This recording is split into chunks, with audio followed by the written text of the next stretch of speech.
Vamos ao texto, Mateus, o seu capítulo de número 25, que diz assim: portanto, o reino dos céus será semelhante a 10 virgens, que pegaram as suas candeias e saíram para o encontro com o noivo. 5 delas eram prudentes, mas 5 eram inconsequentes. As inconsequentes, ao pegarem as suas candeias, não levaram azeite consigo, mas as prudentes levaram azeite em suas vasilhas, junto com as suas candeias. Eu quero ler mais uma vez o versículo de número 3. As que eram inconsequentes, em outras traduções pode ser que a sua Bíblia esteja dizendo, mas as loucas, ao pegarem as suas candeias, não levaram azeite consigo. Você que pode se assentar dando glória a Jesus. Eu vou deixar para adorar um pouquinho no final. Vocês ficam aqui comigo, viu? Não me deixem só. Eu prometo ser breve e bem objetivo naquilo que eu tenho a deixar aqui ao seu coração. Nós estamos diante de uma noite de festa, onde iremos cercar e participar do corpo e do sangue de Cristo. E eu preciso de trazer essa mensagem que o céu colocou ao meu coração, essa noite, para introduzir ao seu. Nós estamos diante de um texto, a qual Mateus, a partir do seu verso de número 20, após Cristo relatar algumas parábolas que Mateus relata do seu capítulo de número 20, até chegarmos ao verso de número 25, é interessante que Cristo agora começa a falar sobre o reino. E no texto a qual nós lemos está dizendo, e o reino dos céus será semelhante a 10 virgens que saíram ao encontro do esposo. Mas o que me chama a atenção é que eu fui a procurar o que se relatava nesse texto. E esse texto se relata sobre um casamento totalmente diferente do casamento que a gente costuma vivenciar nos dias de hoje. Esse casamento está se passando sobre um casamento ocidental. E ao se passar sobre um casamento ocidental, a cerimônia desse casamento é totalmente diferente da que acontece nos nossos dias. Nesse relato, nos nossos dias, o noivo espera a noiva no altar.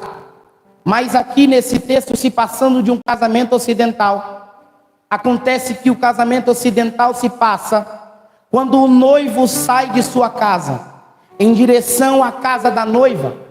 Ao chegar à casa da noiva, ele vai bater em sua porta. Os seus pais irão atender. E agora ele irá pedir a permissão de seus pais, a permissão dos pais da noiva, para conduzir ela até uma festa que ele tem preparado. Uma festa que ele tem preparado tanto em sua casa, ou mesmo na casa de seus pais. Agora, com a permissão dos pais da noiva, ele já contratou algumas moças para iluminarem o caminho e também iluminarem a festa. O texto aqui está se relatando de um casamento ocidental, aonde o noivo viria para buscar tanto essas donzelas que estão com essas candeias, mas também viria para buscar a noiva. E o texto está dizendo, portanto, o reino dos céus será semelhante a 10 virgens, que pegando as suas candeias, saíram ao encontro. O texto começa a relatar detalhes a partir do verso de número 2. O texto vai olhar e vai dizer, 5 eram sábias, ou 5 eram prudentes, mas com elas também tinham 5 loucas. A minha tradução diz uma expressão que me chama a atenção, era 5 mulheres loucas, ou melhor, 5 mulheres inconsequentes. Elas não sabiam da consequência que o que elas estavam fazendo iria dar em algo errado ou iria dar em algo bom. É algo que elas estão em uma mesma sintonia de inconsequência. 5 eram sábias e 5 eram inconsequentes. E o texto continua dizendo: as que eram inconsequentes ou as que eram loucas, partindo ao encontro do esposo, elas não levaram azeite consigo. Mas o texto diz no verso de número 4: as prudentes levaram azeite em suas vasilhas juntamente com as suas candeias. O que me chamou a atenção nesse texto é: elas estão com a mesma intenção. Qual é a intenção delas, Natan? A intenção delas é participar de um casamento, é participar de uma festa, é participar de uma borda. Elas estão indo na mesma ligação. A intenção delas é: eu quero chegar no casamento para participar da borda do esposo. Elas estão com a mesma intenção, elas estão com a mesma ligação, mas o texto deixa claro dizendo que elas estão com a mesma intenção, mas o preparo para entrar nessa festa, elas estão totalmente diferentes. Eu vou melhorar para você entender. Elas estão com a mesma intenção. Qual é a intenção, Natan? Elas estão na intenção de participar do casamento. Elas estão na intenção de entrar para a borda do cordeiro, ou melhor, da borda do casamento do noivo. Elas estão com a mesma coligação, mas o preparo é totalmente diferente, porque o texto está dizendo que as loucas não levaram azeite, mas as prudentes levaram azeite consigo. E sabe que o céu gritou dentro de mim? É que a mesma intenção do mundo é a mesma intenção da igreja. A mesma intenção de quem está lá fora é a mesma intenção de quem está aqui dentro. Melhora, Natan, eu não estou entendendo. Quem está no mundo, sinceramente, se alguém passar aí na porta e agora o Claudinei sair e perguntar: o que é que você quer após a morte? Para onde você quer ir? Você quer ir para o céu ou você quer ir para o inferno? Essa pessoa vai responder certamente: eu quero ir para o céu. E se certamente alguém entrar dentro desse templo e perguntar para alguém aqui dentro e dizer: para onde você quer ir? Se alguém perguntar para o João dizendo assim: João, para onde você quer ir após a morte? Você quer ir para o inferno ou você quer ir para o céu? Para o céu.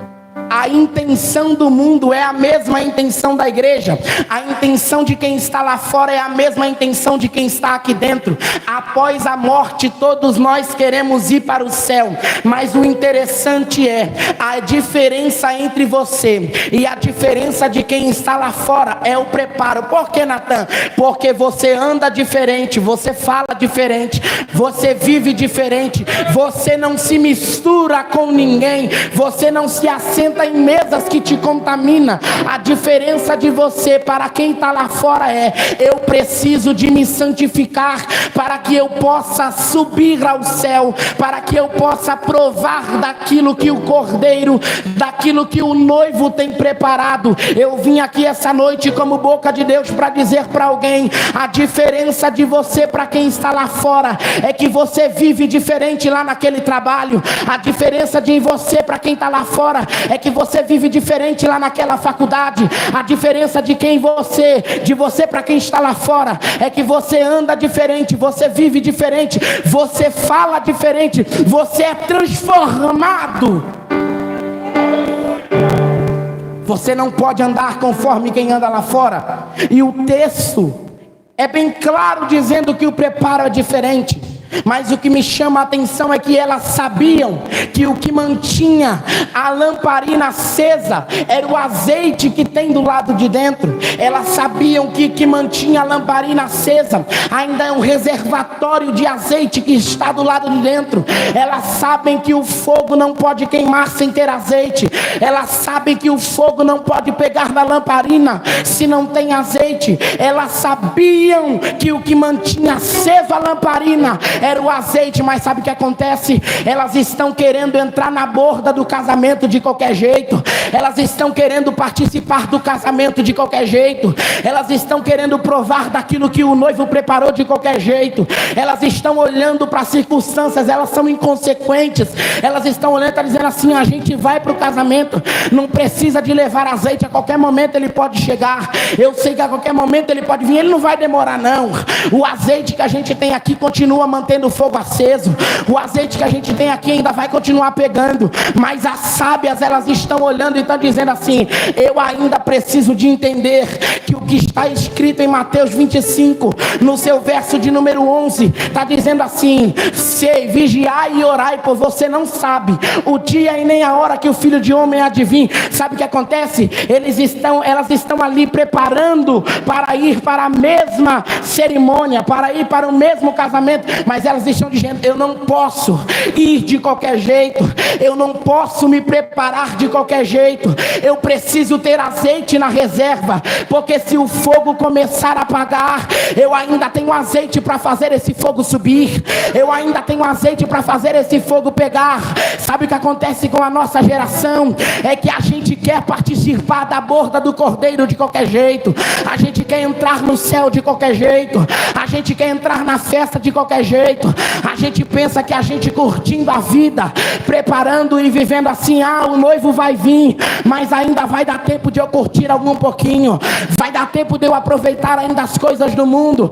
A gente está vivendo em uma era, um século de pessoas inconsequentes, de pessoas que não estão calculando a rota, aonde não vai dar certo, vai ter erro, não vai dar certo, vai ter fracasso, não vai dar certo, não vai entrar no reino de qualquer jeito, porque para entrar na borda do cordeiro ainda é preciso ter fogo na lamparina, ainda é preciso ter azeite de reserva. Eu estou pregando para uma igreja aqui essa noite e eu sinto graça de Deus para dizer para alguém: não queira participar da borda do cordeiro de qualquer jeito, não queira se assentar na mesa de qualquer jeito, não queira provar do pão e beber do cálice de qualquer jeito. Está na hora da gente parar de ser inconsequente, está na hora da gente parar de ser errante, está na hora da gente se juntar os nossos pés e pegar as nossas candeias e dizer: mesmo que o fogo apague, eu ainda tenho azeite para manter esse fogo aceso.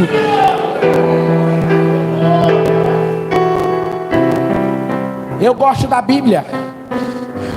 Levítico 6, no seu capítulo de número 6, no seu verso de número 13, a gente lê o versículo e diz assim: olha que versículo tão lindo, o versículo chama bastante a nossa atenção: o fogo arderá continuamente sobre o altar e não se apagará. Mas o interessante é que o verso de número 12, ele me chama a atenção porque ele está dizendo assim: o fogo, pois, sempre arderá sobre o altar e não se apagará, mas o sacerdote acenderá lenha nele cada manhã, e sobre ele porá em ordem o holocausto, e sobre ele queimará as gorduras das ofertas pacíficas. Sabe o que o texto está dizendo? É que para ter fogo continuamente sobre o altar, ainda é preciso ter lenha, ainda é preciso ter oferta, ainda é preciso ter holocausto.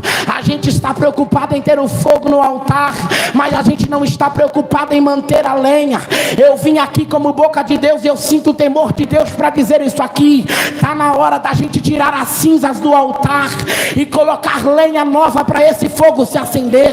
Está na hora da gente tirar essa cinza suja, está na hora da gente tirar essa podridão, está na hora da gente oferecer verdadeiramente o holocausto do sacrifício, está na hora da gente trazer de volta as gorduras para o altar. Natan, você está dizendo de dinheiro? Não, eu não estou falando de dinheiro, eu estou falando de oferta. Sabe por quê? E a oferta não se trata somente de valor material, a gente está falando de presença espiritual. Natan, o que você está querendo dizer com oferta, Natan? É isso que eu estou querendo dizer para você essa noite. Está na hora da gente tirar as cinzas velhas e trazer a lenha novamente para o altar. Está na hora da gente tirar essa carne podre e colocar de novo as gorduras frescas, novilha nova no altar. Natan, eu não estou entendendo. A nossa geração sai de casa e quer entrar num culto como esse, dizendo: Deus, eu vim aqui para receber, eu vim aqui para provar, eu vim aqui para ser cheio, eu vim aqui para receber mais de ti, eu vim aqui para receber a porta do emprego, eu vim aqui para receber a chave da casa, eu vim aqui para receber a chave do meu carro. Mas o céu está dizendo: para com isso, eu quero de volta a sua oferta verdadeira. O que é a oferta verdadeira? Está na hora da gente querer ser cheio aqui dentro. Sabe por quê? Porque culto não se começa aqui, culto se começa em casa. Natan, eu não entendi, vou melhorar. Eu estou sentindo graça. Culto se começa em casa. Não entendi, Natan. É que você se enche em casa e você não vem aqui para ser cheio. Você veio aqui nesse culto para se derramar. Você veio aqui nesse culto para transbordar. Você veio nesse culto para dar a sua melhor oferta. E qual é a melhor oferta, Natan? A minha melhor oferta é o glória a Deus. A minha melhor oferta ainda é o aleluia. A minha melhor oferta ainda é mão levantada. Se tem alguém entendendo essa palavra e pode dar oferta para ele aqui essa noite, vem comigo, vem comigo, vem comigo, vem comigo. Eu estou sentindo graça dele. Eu estou sentindo graça. Mateus, no seu capítulo de número 5, ele vai relatar em alguns versículos, dizendo assim, que o Senhor nos compara com chama de lamparina. Lamparina tem fogo aceso e todo mundo vê. Lamparina tem fogo aceso e todo mundo enxerga. Lamparina tem fogo aceso e todo mundo admira. Eu sinto graça de Deus para dizer isso aqui para alguém. Está na hora da gente parar de se preocupar com quem vai vir para o culto, com quem vai estar pregando, com quem ainda vai estar em cima do altar. Porque a nossa geração está preocupada em ver o fogo da lamparina. Ele está preocupado em ver o fogo, se está bem, se está bonito, se está pegando alto, se está chique, se está arrumado. A nossa geração está preocupada com isso, mas o céu não está preocupado com o fogo. O céu ainda está preocupado com o azeite. E a pergunta que eu faço para você: como é que está a sua reserva? Ainda tem azeite aí para manter esse fogo aceso? Ainda tem azeite aí para você vir no culto e levantar a mão? Ainda tem azeite aí para você pregar com graça? Ainda tem azeite aí para você subir em cima do altar e desbulhar a sua melhor adoração, distribuir a sua melhor oferta? Eu sinto graça de Deus para pregar isso aqui para alguém, dizendo: está na hora de parar de se preocupar com o fogo e voltar a se preocupar com o azeite que está dentro.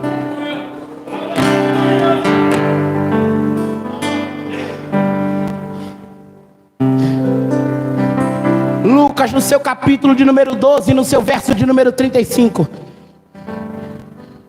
ele vai dizer assim: cingido esteja os vossos lombos. Essa expressão cingidos nada mais é que atado, nada mais é que amarrado, nada mais é que abraçado, nada mais é que esculpido com o céu.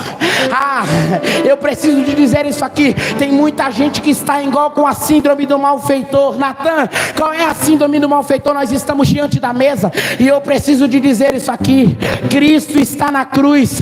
Do seu lado direito tem um preso, do outro lado tem outro. São dois ladrões.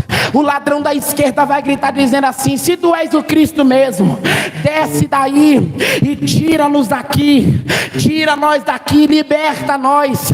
Se tu és o Jesus de Nazaré, se tu és o Messias, desce daí agora que eu quero ver. O outro do outro lado vai gritar: rapaz, para de atormentar ele. Você sabe que nós merecíamos estar aqui. Você sabe que nós merecíamos estar pregado nessa cruz.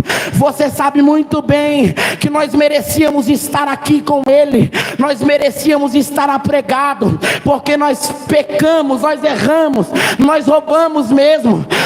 A nossa ira, o nosso coração maldoso precisava de estar aqui, mas ele não errou, ele não pecou, ele não fez mal a ninguém, ele não merecia estar aí. Aí ele vai gritar e vai dizer assim: lembra-te de mim quando entrares no teu reino, lembra-te de mim quando entrares no teu paraíso. Aí Jesus, com seu pouco fôlego, vai dizer: certamente que ainda hoje estarás comigo no paraíso. Natan, eu não entendi qual é a síndrome do malfeitor. A síndrome do malfeitor ele está pertinho de Jesus, ele está pertinho dele, ele está tão perto, ele está colado na cruz, ele está juntinho. Aí ele está querendo saber se tem como Jesus fazer ele descer. Sabe por quê? Ele não está preocupado mais com o céu, ele está preocupado com as coisas da terra. Ele está dizendo: desce daí, me tira daqui, eu quero conquistar o meu carro, eu quero conquistar a minha casa, eu ainda tenho muito sonho para viver, mas o do lado de lá, ele está gritando e está dizendo assim: eu já perdi tudo, eu sou condenado mesmo, eu não merecia estar aqui, mas eu não quero saber das coisas aqui, eu ainda quero saber de lá. Será que tem como você me dar uma oportunidade de ainda conquistar as coisas do céu? Eu estou pregando para alguém que precisa de entender que você não está mais coligado com as coisas desse mundo. A partir de hoje você vai estar crucificado com Cristo.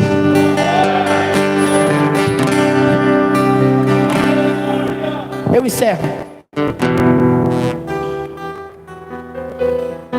Elas sabiam que o que mantinha acesa a lamparina era o azeite, que ainda jorra do lado de dentro.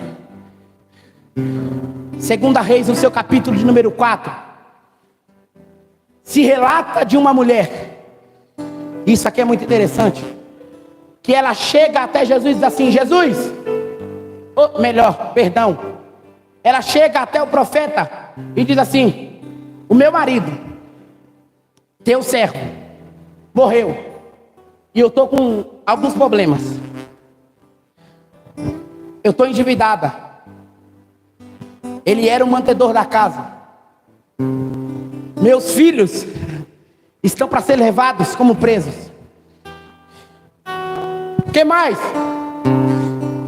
E eu não tenho nada em casa, a não ser uma botija de azeite. Ele olha para ele: então faz o seguinte, pede vasilha emprestada, vai, corre, você e seus filhos, quando você conseguir o máximo de vasilha, pegue muita, não pouca, corre para a tua casa, fecha a porta, derrama o azeite sobre as vasilhas vazias, venda, paga a sua dívida, viva com o resto. Ela saiu correndo vazante inteira. Ela saiu correndo, eu estou conjecturando. Ela saiu correndo vazante inteira. Ela bateu na porta do pastor Fábio: será que o senhor tem uma vasilha para me arrumar? Será que o senhor tem um vaso emprestado para me arrumar? Alguém olha para ela e está pensando: essa mulher está ficando louca. A notícia que corre em vazante, ela está ficando maluca. Além de ela estar devendo, está sem o marido, está com os filhos quase presos, levado a escravo, ela ainda está se endividando com a vizinhança, ela ainda está pegando coisa que não é dela. Ela correu lá na casa de João Batista e disse assim: será que você tem uma vasilha para me arrumar? Ela correu lá na Informais e pediu ao Claudinei: será que você tem uma vasilha emprestada para me arrumar? Ela correu lá na casa do Everton: será que você tem uma vasilha para me emprestar? E na mesma sintonia em que ela vai pedindo, os filhos também vai. Ela correu lá em São Paulo, bateu na porta da casa da Isla e disse assim: será que você tem uma vasilha emprestada para me arrumar? É porque ela entende que quem está debaixo de uma palavra não vive expectativa, vive resultado. Ah não, vou liberar isso aqui para quem recebe. É começo de semana e eu preciso de dizer: quem está debaixo de uma palavra de Deus não vive expectativa, vive resultado. vive resultado. Essa semana você não vai viver expectativa. Essa semana está na hora de você viver resultado. Resultado. Você vai sair desse culto debaixo de uma palavra de Deus, debaixo de uma ordem de Deus, debaixo de um decreto de Deus. Você não vai viver expectativa, você vai viver resultado. Se tem alguém que entende isso aqui, pelo amor de Deus, se manifeste com a sua oferta, se manifeste com a sua glória, se manifeste como o seu. Eu estou sentindo graça, eu estou sentindo glória dele aqui nessa casa. Eu ainda estou debaixo de uma autoridade de Deus para dizer: essa semana você vai viver resultado.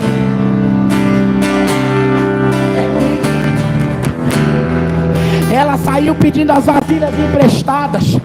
Só que eu me perguntei por que fechar a porta. Por que ela entrar para casa junto com os filhos e fechar a porta da casa?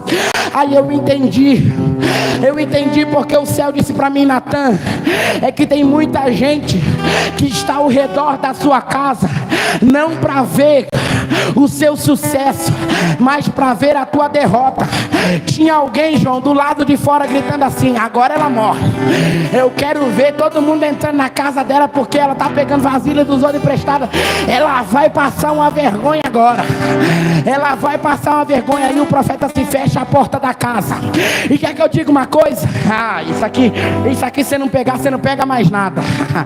Sinal que ela está olhando, está dizendo assim: eu preciso de fechar a porta. O profeta mandou. Ela fechou a porta. Para alguém morreu, para alguém fracassou, para alguém não deu certo. Só que porta fechada não é sinônimo de fracasso. Não. Porta fechada não é sinônimo de derrota. Porta fechada não é sinônimo de tristeza, não é sinônimo de fracasso, não é sinônimo de escuridão. Porta fechada ainda é sinal que tem providência de Deus dentro da casa. Levante as mãos aos céus, pois eu vou liberar isso aqui. Alguém está olhando para você, tu está dizendo assim: a porta fechou, não aconteceu, não foi da forma que esperava. Alguém está olhando para você e está dizendo: a porta fechou, fracassou, morreu, se perdeu. Mas o céu está dizendo: não se preocupe, porta fechada ainda é sinônimo de providência. Porta fechada ainda é sinônimo de providência. Porta fechada ainda é sinônimo que Deus está agindo.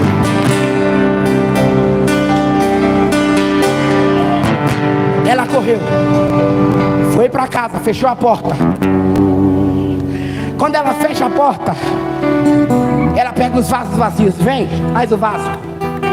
Vem, traz. Ela começa a derramar o azeite. Enche o 10º, enche o 20º, 30º, 40º, o 100º, o 1000º. Aí vai enchendo os vasos. De repente alguém grita assim: traz mais um vaso. A mamãe gritando: traz mais um vaso, meu filho. Olha o filho gritando: mamãe, não tem. Traz mais um vaso. Não tem. Natan, não entendi. Você está fugindo totalmente da mensagem. Não estou não. No começo do capítulo, alguém apresentou o problema dizendo assim: eu só tenho um pouquinho de azeite em casa. Está dizendo que o azeite está minguando. Alguém está falando no começo do capítulo que a abstinência ainda é de azeite. Mas aí o céu entrou na história. Eu preciso de reverter isso aqui. O céu entrou na história e disse assim: eu preciso de mudar esse cenário. O céu entrou na história. Aí a mamãe gritou: traz mais um vaso. Não tem. Aí o texto é bem claro a dizer. E o texto é bem claro ao dizer: e o azeite parou de correr sobre os vasos. Não entendi, Natan. No começo do capítulo, a abstinência de azeite. Mas como o céu entrou na história, o céu está dizendo assim: eu ainda preciso de provar que a abstinência não é de azeite, a abstinência é de vaso. Porque enquanto tiver vaso, ainda vai ter azeite correndo dentro da casa. E vou juntar. Elas sabiam que o que mantinha o azeite, a lamparina acesa, voltando para Mateus 25, elas sabiam que o que mantinha a lamparina acesa era o azeite. Mas no texto de Mateus 25, acabou-se os vasos. Não entendi, Natan. Elas sabiam que o que mantinha o fogo aceso era o azeite. Mas elas não estão preocupadas mais com o azeite. Elas estão se preocupando com o vaso. Elas estão se preocupando com o fogo. Elas estão se preocupando com a vestimenta bonita, quem canta bonito, quem prega bonito, quem fala bonito. Elas estão se esquecendo do azeite. Aí o céu essa noite me trouxe aqui para gritar para você, dizendo assim, ó: enquanto tiver vaso na casa, ainda vai ter azeite. Mas depois que os vasos se acabarem, aí vai acabar o azeite. Sabe por quê? Sabe por quê? Porque a torneira do céu está aberta. Oh, eu sinto graça de Deus. A torneira do céu está aberta e há uma cachoeira de azeite descendo. Há uma cachoeira de azeite correndo. Mas sabe o que está faltando? O que está faltando, Natan? O que está faltando é vaso. O que está faltando ainda é um vaso para levantar a mão. O que está faltando é um vaso para desemborcar. O que está faltando é um vaso para colocar a boca para cima e dizer assim: eu ainda tenho um pouquinho de espaço para ser cheio. E se tem alguém que ainda recebe desse azeite, fica de pé, fica de pé, fica de pé.